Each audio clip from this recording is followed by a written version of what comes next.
आज हिंदुस्तान अपना 74th independence day celebrate कर रहा है। आज ही के दिन 15 अगस्त 1947 को हमने अंग्रेजों को यहाँ से बाहर निकाल दिया, बट अनफॉर्चुनेटली आज भी हम लोग उनके बनाए हुए एजुकेशन सिस्टम को बाहर नहीं निकाल पाए हैं। और लॉर्ड मैकॉले के बनाए हुए एजुकेशन सिस्टम को, जिसने सिर्फ आज तक क्लर्क्स पैदा किए हैं, और आप कंपेयर कर सकते हैं कि अमेरिका ने आज तक कितने नोबेल प्राइज विनर्स दिए हैं और हमने कितने नोबेल प्राइज विनर्स दिए। डिफरेंस आपको क्लियर हो जाएगा। हिंदुस्तान में नेशनल एजुकेशन पॉलिसी का भी ऐलान हुआ है 2020। पहली नेशनल एजुकेशन पॉलिसी गवर्नमेंट ने बनाई थी 1968 में, दूसरी बनाई 1986 में, उसी का रिवाइज्ड वर्जन बना 1992 में, और ये तीसरा नेशनल एजुकेशन पॉलिसी जो प्राइम मिनिस्टर मोदी के लीडरशिप में बनी है, जिसकी चेयरमैनशिप की है एमिनेंट साइंटिस्ट डॉक्टर के कस्तूरीरंगन ने ड्राफ्ट किया है और इसको डिक्लेयर किया गया है अभी कुछ दिन पहले। नेशनल एजुकेशन पॉलिसी एक पॉलिसी है, ये कोई लीगल डॉक्यूमेंट नहीं है, ये कोई लॉ नहीं है, इसका आपको ध्यान रखना चाहिए। और ये पॉलिसी बनाने के लिए तकरीबन 2 लाख सजेशंस लिए गए 2.5 लाख ग्राम पंचायतों से, 6600 ब्लॉक से, 676 डिस्ट्रिक्ट से। ये चौथी पॉलिसी नहीं है, बल्कि ये तीसरी नेशनल एजुकेशन पॉलिसी है। स्लाइड में आप देख सकते हैं।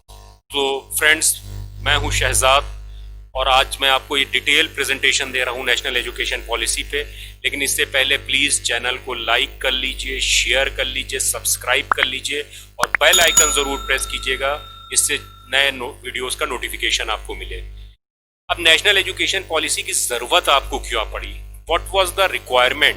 देखिए, जो आज का एजुकेशन सिस्टम है वो मार्क्स ओरिएंटेड है, मार्क्स के चारों तरफ घूमता है और अजीब अजीब तरह के ट्रेडिशनल असेसमेंट और एग्जामिनेशंस होते हैं जो बच्चों का थिंकिंग एनालिसिस है उसको जो है वीक करते हैं। बच्चा सोच नहीं पाता, बस वो सिर्फ मार्क्स के बारे में सोचता है। उसकी इंक्वायरी, उसकी थिंकिंग, उसकी लर्निंग उसकी बहुत पुअर है। रट्टाफिकेशन पे जोर दिया जाता है। उसका जो थिंकिंग है वो बहुत ही पुअर है।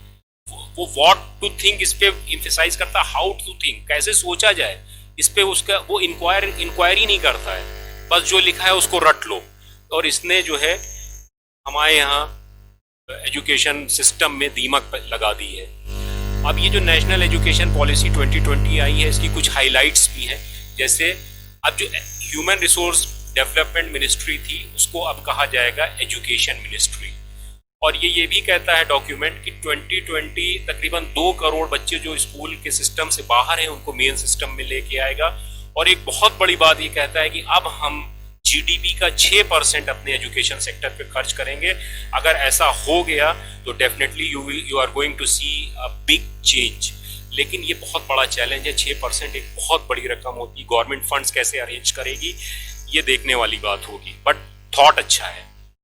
अभी तक क्या होता था एग्जिस्टिंग सिस्टम में, जिसको हम 10+2 सिस्टम कहते थे, उसमें हम स्कूल जाना स्टार्ट करते थे 6 साल से और 18 साल तक जाते थे। इसमें हम अपना 12 तक की स्कूलिंग करते थे। अब गवर्नमेंट ने क्या किया है कि एक नया सिस्टम दिया जिसको हमने कहा है 5+3+3+4। हम जो अब स्कूल जाएंगे वो हम जाएंगे 3 साल से, 3 साल पहले से। यानी जो नीचे का, जो इसमें कोई नई चीज नहीं। आप स्कूल्स में देखेंगे तो ये सिस्टम चलता है, प्ले ग्रुप, नर्सरी, केजी, ये सारे स्कूल्स में होता है, बट ये सिस्टम में नहीं है, एजुकेशन सिस्टम में नहीं था। लेकिन सारे स्कूल्स में इवन आंगनबाड़ीज जो हैं वो प्ले ग्रुप ही है, ये प्ले हाउसेज हैं। तो गवर्नमेंट ने बस उसको इंक्लूड कर दिया। जहां आप 6 साल से जाते थे लीगली, वहां अब आप आएंगे 3 साल से। तो इस 3 साल को जोड़ लीजिएगा तो 3 साल में आप 3 साल जाएंगे, यहाँ आप खेलेंगे, कूदेंगे, कपड़े गंदे करेंगे और घर वापस आ जाएंगे। फिर अगले 2 साल मिला के 5 साल बनता है, यानी 3+2। इन 2 सालों में आप क्लास फर्स्ट और क्लास सेकेंड में होंगे। एज होगी आपकी 6 to 8 ईयर। इसको कहा गया फाउंडेशन सिस्टम। फिर अगले 3 साल क्लास 3, 4, 5 में आएंगे। एज होगी आपकी 8 से 11 के बीच में। इस सिस्टम, इसको कहा गया प्रिपरेटरी सिस्टम, प्रिपरेटरी ग्रुप। फिर अगले 3 साल में आप आएंगे 6, 7 ईयर। इसको कहा गया मिडिल।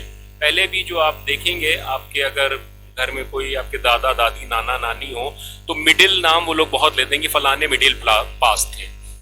अब उसके बाद अगले सीनियर सेकेंडरी को फिनिश कर दिया गया, सेकेंडरी नाम दिया गया, इसमें 9, 10, 11, 12 होगा। अब ये सिस्टम इसीलिए इसको कहा गया, आप स्लाइड में देख सकते हैं 5+3+3+4। तो ये नया सिस्टम गवर्नमेंट ने दिया है। ठीक है, 3 साल जो आपने इंक्लूड किया है एक अच्छा थॉट है, होना चाहिए, क्योंकि मोस्टली सारे स्कूल्स में, प्राइवेट स्कूल्स में ये ऑलरेडी चल रहा था। तो जहां बच्चा 6 साल से जाता था अब वो 3 साल से जाएगा। अब जो 3 साल से जाएगा तो इसके अंदर उसको बुक्स कॉपीज चाहिए होंगी, इसका पूरा एक फ्रेमवर्क बनेगा जो एनसीईआरटी जो रिस्पॉन्सिबल बॉडी है वो डिज़ाइन करेगा।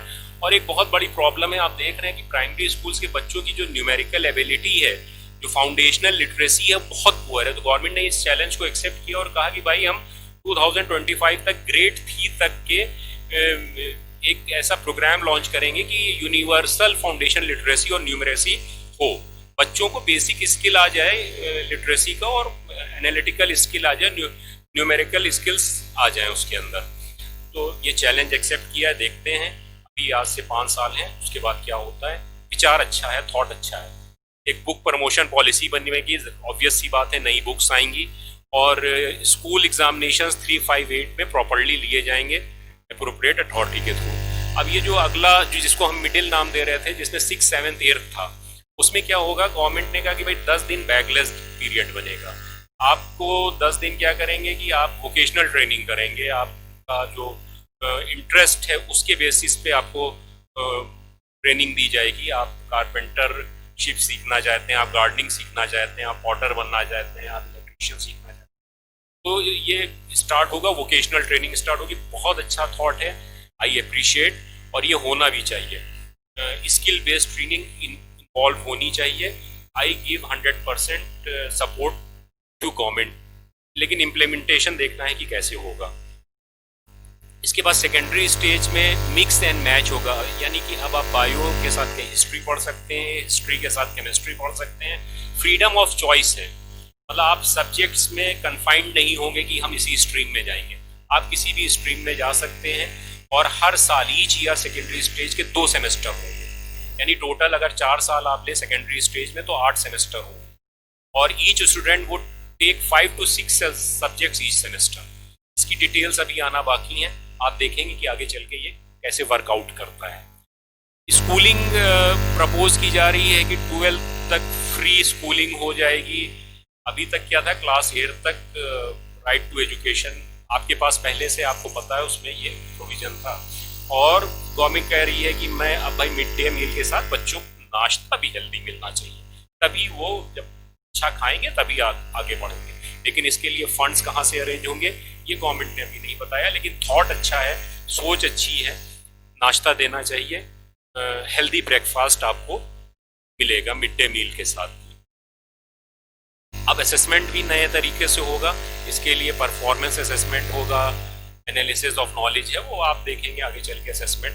और सबसे बड़ी बात यह है कि टीचिंग अप टू ग्रेड 8 और maybe up to 5 is in mother tongue or regional language, at least till grade 5 but preferably till grade 8 and beyond।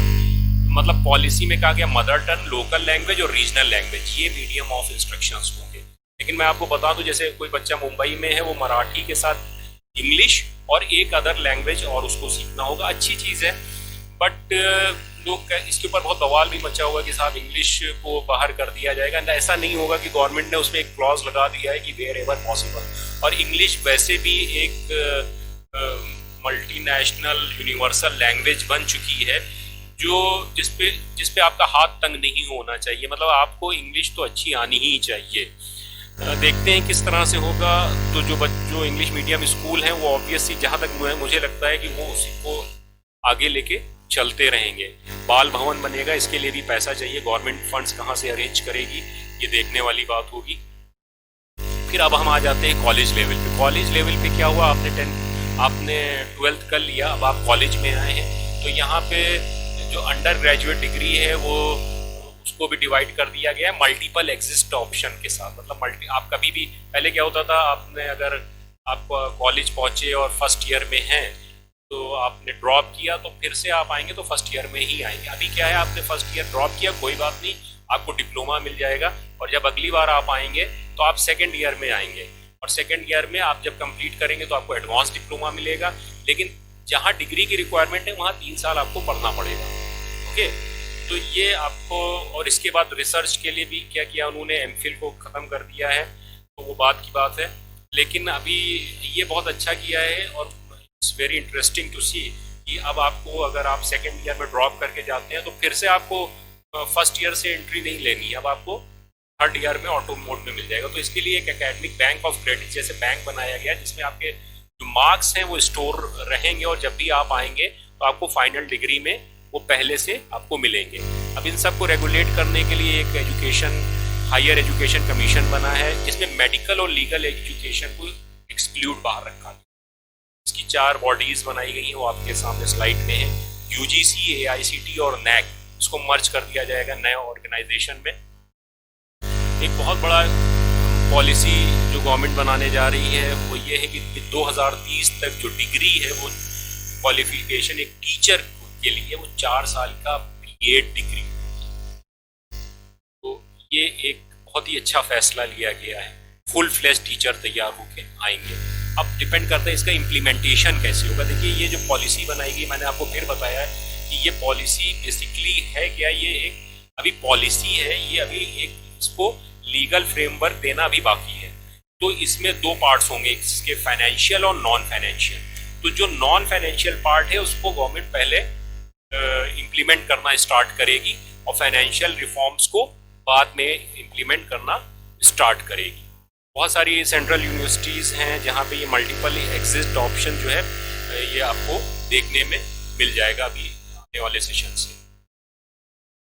अब ये एक टाइमलाइन है, आप देख रहे हैं कि 2040 तक गवर्नमेंट ने कहा है कि इसको फुली ऑपरेशनल होना चाहिए, और ये बहुत बड़ा टाइम है, 20 साल का टाइम है। देखिए, मेरा अपना ये परसेप्शन है और ये थॉट है कि जब तक बच्चों के अंदर क्यूरियोसिटी डेवलप नहीं होगी, इसीलिए ये वीडियोस भी मैं बनाता हूँ कि कॉन्सेप्ट बच्चों के क्लियर हो। अब ये पॉलिसी तो बहुत अच्छी है, इसने बहुत अच्छी बातें की हैं, लेकिन इसका इम्प्लीमेंटेशन कैसे हो पाएगा, और डिपेंड करता है कि इस पॉलिसी में जो नया सिलेबस आ रहा है, उन जो टीचर्स अभी पढ़ाएंगे उनका माइंडसेट तो वही पुराना है। तो वो आप यू विल नॉट बिलीव, मैं किसी को ब्लेम नहीं कर रहा हूँ, लेकिन आप जाके देखिए कि किस तरह के टीचर्स हैं, even government TET pass teachers हैं, और उनका जो स्किल लेवल है वो क्या है, ये जाके आप खुद चेक कीजिए, उसके बाद फिर आप कमेंट करके मुझे बताइए। तो जब तक हम उनके अंदर इम्प्रूवमेंट लेके नहीं आएंगे, first thing. Second thing is that हमको जो फंड्स हम कहाँ से अरेंज करेंगे, ये एक बहुत बड़ा एस्पेक्ट है। पॉलिसी बना देना आसान है, लेकिन उसको इम्प्लीमेंट कर देना इट इज़ वेरी टफ। लेकिन गवर्नमेंट की सोच अच्छी है और अगर नीयत अच्छी है तो होप्स हो कि वो कहीं ना कहीं से फंड्स भी अरेंज करेगी। 20 साल का टाइम फ्रेम लिया है इन्होंने उसको पूरी तरह से इम्प्लीमेंट करने के लिए, लेकिन ऑब्वियस सी बात है कि इसका सोच अच्छी है, थॉट्स अच्छे हैं। My 100% support to this thought, but they should implement it. और होप्स हो कि इसके बाद आज के दिन 15 अगस्त 1947 को जिस तरह से हम लोगों ने अंग्रेज़ों को बाहर निकाला था, उसी तरह से आने वाले 20 सालों के अंदर धीरे धीरे करके हम अंग्रेज़ों के बनाए हुए सिस्टम को, लॉर्ड मैकॉले के बनाए हुए एजुकेशन सिस्टम से बाहर निकलेंगे, और जो गुलामी की मानसिकता के तहत हम लोग पढ़ाई करते हैं उससे बाहर निकलेंगे, और हमारे यहाँ भी Nobel laureates, scientist, inventors, discoverers पैदा होंगे जो इंडिया को एक नई ऊंचाइयों पे लेके जाएंगे। चैनल को लाइक कीजिए, शेयर कीजिए, सब्सक्राइब कीजिए जिसमें, और बेल आइकन ज़रूर प्रेस कर दीजिएगा। जय हिंद, जय भारत।